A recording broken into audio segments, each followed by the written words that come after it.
So the Grammys, they are one of the biggest events of the entire year, especially if you're a music fan.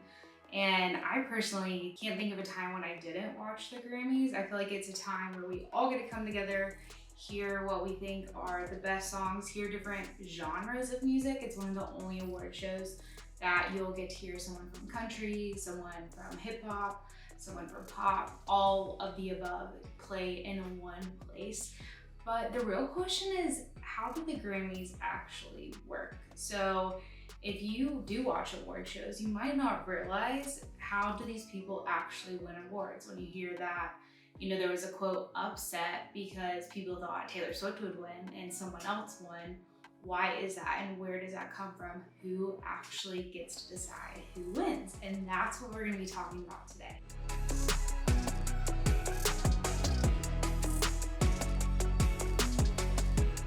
So let's first start off on who puts on the Grammys. So the Grammys are put on by the Recording Academy, which is a membership of music industry professionals. So it is like a professional organization that people in the music industry can join.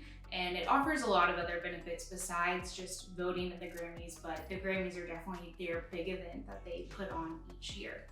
And there's specific requirements that you have to basically meet these standards in order to even apply to become a member. So who actually votes? This is all from the Recording Academy's website, but you have to be a performer, songwriter, producer, engineer, instrumentalist, and other creators active in the recording industry.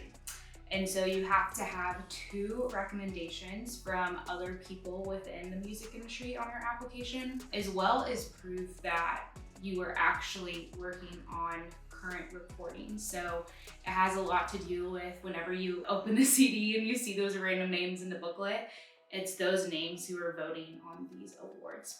And so this is kind of where it becomes interesting of the general public's opinion versus the industry's opinion. And of course, you're gonna have like the quote politics, like any award show, where really, when you look at the music industry as a whole, there are some super big companies, and that means that they have more people who can vote for the awards.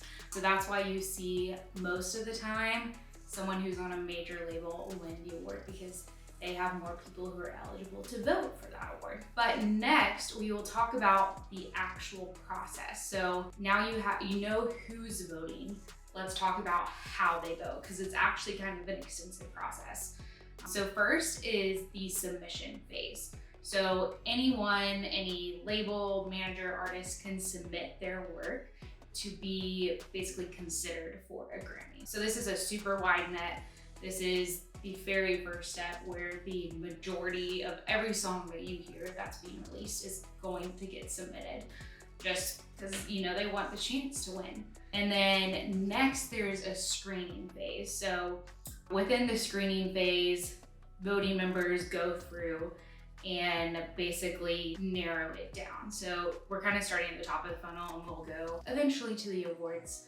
This is the nominating phase. After they screen the songs, then the voting members it's all done digitally now. It used to be, of course, written and you'd mail it in, but now they receive the ballot. They're actually only able to vote on a certain number of awards, which people don't usually realize. So each member can vote up to 10 categories. So they do this so you are kind of expected to vote in the categories that you work in the most or that you contributed to. They really do this to try to eliminate just like mass voting on the major label type artists. But everyone gets to vote for the album of the year. I believe it's song of the year. There's 2 that every single person is allowed to vote for. All the rest are considered a part of your 10. And so you choose which ones those are. And say it was, Taylor Swift's manager voting, then she or he, whoever this quote manager is, would pick the awards that she was nominated for. So that's kind of how the nominations work. And then after the nominations, there's this special nominating committee, and this committee decides what is considered the craft award. So things that might take a longer time to review. They really try to be intentional to make sure people aren't just like voting for a name, that they actually know the song, the album, the work that they're voting for. So like one of the Grammys that people don't realize is given out is like audiobook. So like best person to read a book basically.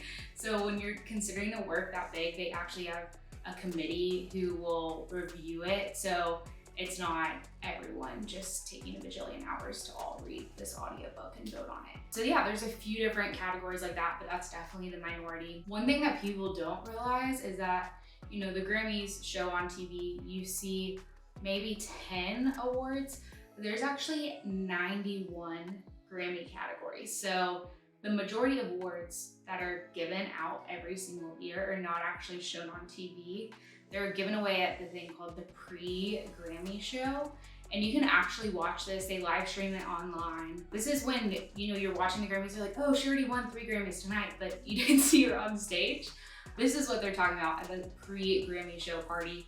And I believe last time I went and worked the Grammys, I think the pre-show thing it was like 4 or 5 hours. It's a long time. This is when like the producer of the year, the best jazz album, the audiobook, like those categories are given out.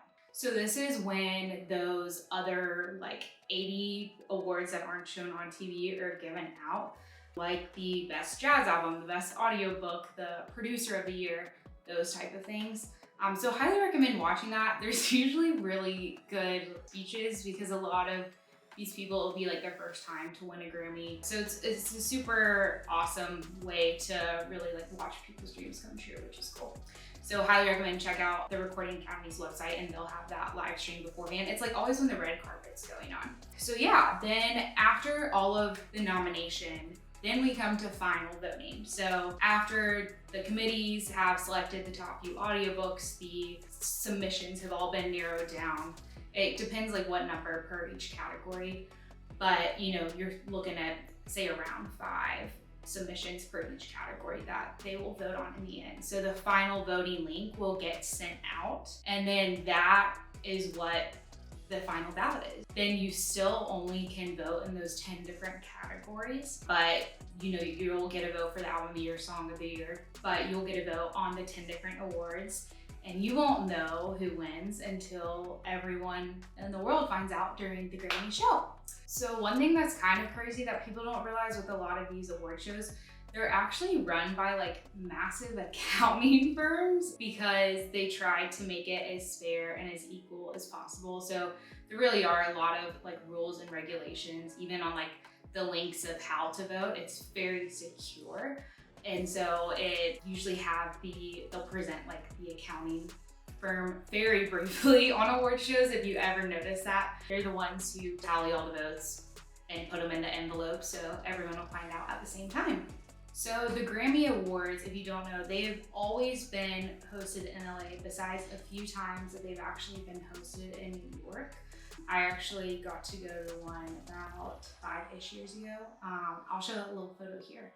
And went and worked the one in New York. It was the special anniversary for the Grammys. And so it's really cool when you do get to be around all these industry creatives. I remember standing next to Jack Antonoff and I was just in awe because of how creative a human he is. And it's really cool to get to see everyone really has a night to shine. Everyone's so supportive of each other too. So it really is just a cool environment to be in. But hopefully now you have learned how the Grammys work, who votes. If you want to you're just so interested and want to dig deep more into this, you can check out the Recording Academy's website that has all the information on how you become a member of the Recording Academy, all of those things that are included within that membership. They also do some awesome things. They have Music Cares, which helps musicians, but really anyone in the music industry with different health or emergency situations where they need funds. So they really do a lot of incredible work just besides the Grammys. So highly recommend you checking them out. But we're really looking forward to the Grammys this year. I kind of think Boy Genius is gonna sweep. We'll see. Comment below who you're hoping to win this year at the 2024 Grammys. But until then, see you later.